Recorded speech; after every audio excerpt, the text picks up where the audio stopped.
Dear Mr. Garvey, I'm grateful to you for referring. Lee Holloway is the socially awkward and emotionally sensitive youngest daughter of a dysfunctional family.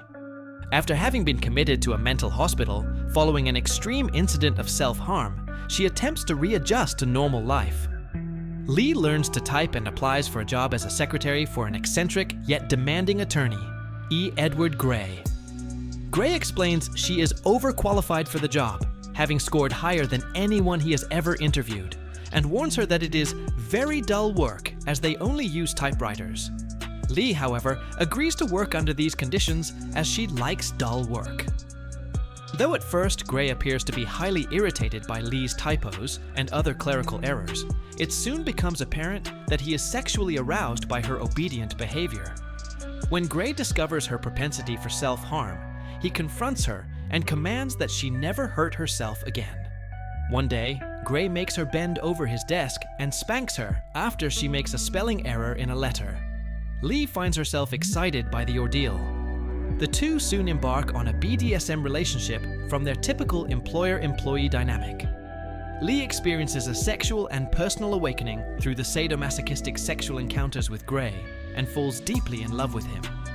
Conversely, Gray displays insecurity concerning his feelings for Lee, as well as shame and disgust over his sexual habits.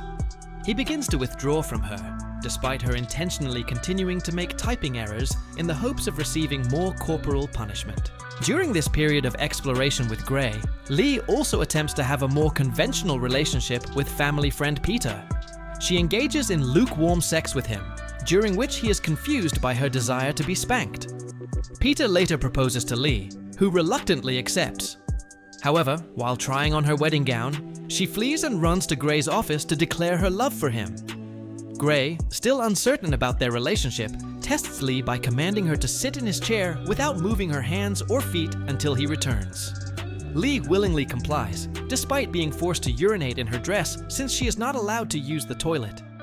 Hours pass as several family members and friends individually visit Lee to alternately attempt to dissuade or encourage her, while Gray watches from afar, completely taken by Lee's compliance. Her refusal to leave the office, believed to be a hunger strike, draws media attention. 3 days later, Gray returns to the office and takes Lee upstairs, where he bathes and feeds her. The pair marry and happily continue their dominant, submissive relationship. Thanks for watching the video. If you liked it, don't forget to subscribe to the channel and like the video. See you in the next video.